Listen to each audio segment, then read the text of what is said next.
Sunday radio where it's always in the 80s. Thank you so much for joining us here at Christmas time. I have a guest in the studio, Dr. Alan Unruh. Now, Dr. Unruh, I'm reading his bio here, was born in a one-room shack in a one-horse town, went to a one-room schoolhouse, and has read the book The Power of One, and he's started studying one-liners. Now, I've had a chance to hang out with Dr. Unruh, and I've heard a fair share of one-liners. They're very, very good.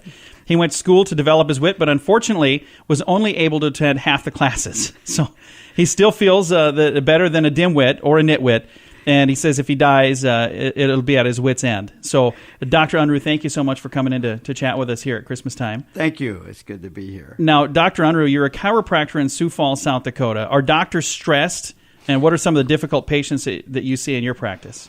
Well, doctors are getting stressed, and some doctors are taking Prozac every 6 patients. I mean, it's getting rough. Some doctors are playing miniature golf on Wednesday afternoon. Now, it's getting rough for doctors. We see a lot of tough cases. I had a guy last week. He broke his nose 7 times in the same place, so I told him to stay out of that place. Another guy fell off a 32-foot ladder. Luckily, he was on the bottom rung and didn't get hurt, but it could have been bad. But and another guy had bad kidneys. I could tell because of his rusty zipper and yellow tennis shoes. But anyway, there's certain rules in healthcare. Never complain unless you're talking to the doctor, because see, half the people could care less, and the other half are glad you got what's coming to you. See? And never criticize till you walk a mile in their shoes, and it's okay because you're a mile away and you got their shoes. But again, we've got Dr. Alan Unruh in the studio. Now, this is Christmas time. People are pretty stressed out. Some people kind of struggle to get into the Christmas spirit. Do you have suggestions on how they can get into the Christmas spirit, Dr. Unruh? Well, I mean, many are in the Christmas spirit already. I just got decked in the hall last week. I mean, my all is calm and all is bright. That's because Congress hasn't met yet next month, see. But I'm trying to get my wife in the Christmas spirit, especially the part goodwill towards men, you know what I mean? But anyway, have you hugged your wallet today? This is Christmas time, and in December it's ho, ho, ho. In January it's o, o, o. I was in a department store the other day, and they had 2 Santas. One was Express Santa for kids who want 9 toys or less. But anyway, when you look, I won't say what my wife spends on Christmas, but Toys R Us has a branch office in our living room.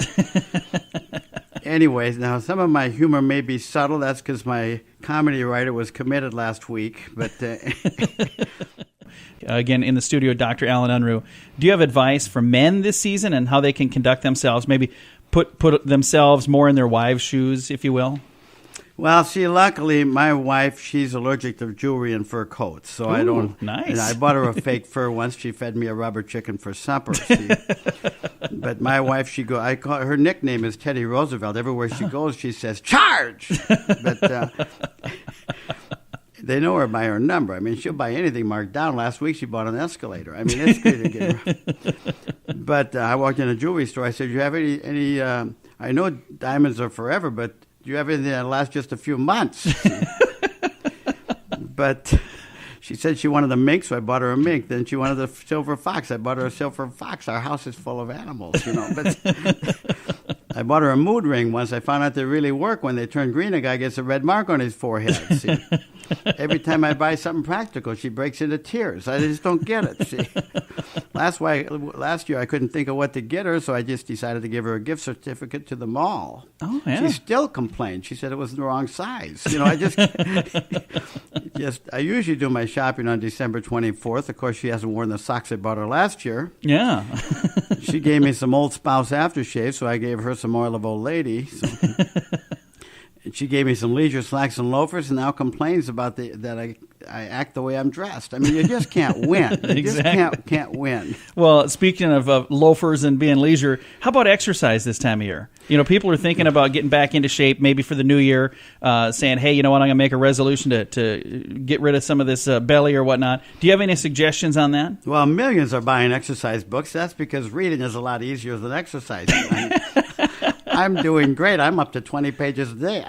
That's really good. Well, last year I bought my wife a rowing machine, and she said she couldn't get into the tub. Thanks to jogging, people are dying in better health. There you go. One guy said he added 10 years to his life jogging, but he spent 10 years jogging. So it all comes out in the wash. See? I hate treadmills. I always get the feeling I'm not getting anywhere. But I have a hard time exercising thanks to my hectic sleeping schedule. But did you see that news report? The reader of Walking Magazine just got run over by the reader of Car and Driver Magazine. There you go. I had a patient. He said he loved to watch golf. I told him he needed more exercise, so he started watching tennis. He's looking back and forth at least. So, as long as we're on the subject of self-improvement, how about diet? What should a person eat during the Christmas season to maybe keep from bloating up and having more to work off in January? Well, see, for me, dieting is a piece of cake. I mean, it's easier. It's easier than pie. That sounds like my diet. As people are like getting up in their years, every year we get a little older, hopefully. Do you have any suggestions on how we should age gracefully so we age the right way? Well, when it comes to aging, I was born in the age of inhibition. Uh-huh. Age doesn't matter unless you're the big cheese. I was taught to respect my elders, but I'm getting less and less people to respect. See? I'm at the age where I say trim a little around my nostrils. I wear my heart on my sleeve and my gravy on my tie. See, I'm at the age where you say to pay or not to pay. See. I told my wife men are like wine. She put me in the cellar. I said I need some space. She put me outside. See?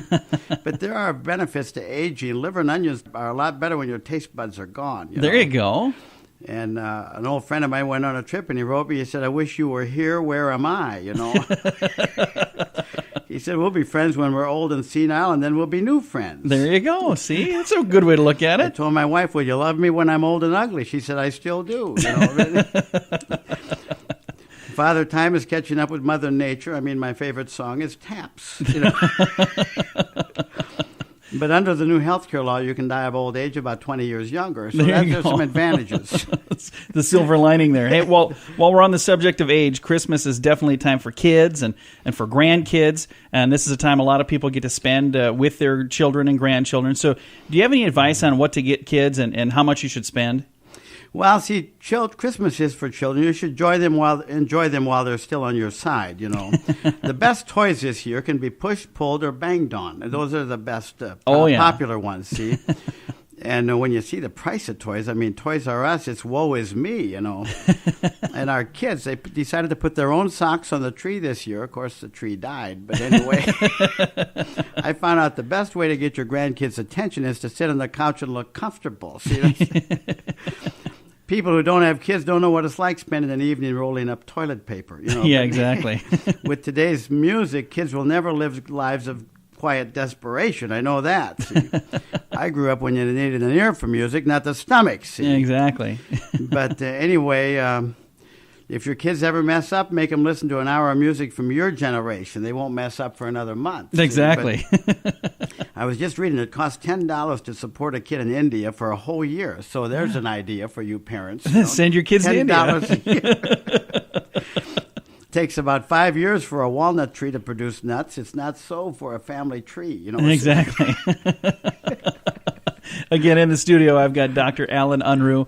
And Dr. Unruh, do you have any parting comments before we let you go here for all the people that are listening at Christmas time here? Well, yes, you should not pray for a lighter load, but for a stronger back. There you go. Pray not for safety from danger, but for deliverance from fear. Oh, yeah. It's not the size of the dog in the fight. It's the size of the fight in the dog that makes the difference. See? Definitely. You're not living until you found something worth dying for. Okay, yeah. That which is not eternal is eternally out of date. Yeah. And happiness is not found in doing what you like. It's having the right to do what you ought. There you go. And for all my Christian friends, I just want to wish you a very Merry Christmas. For my Jewish friends, I want to wish you a Happy Hanukkah. For my atheist friends, good luck. There you go. And the agnostics don't know what to think. So, Dr. Unruh, thank you so much for coming in. Thank you. Again, that's Dr. Alan Unruh from right here in Sioux Falls, a chiropractor. We appreciate him stopping in to cheer us up a little bit at Christmas time. And we're going to get some more music rolling for you here in a bit. We'll check your forecast after this on Sunny.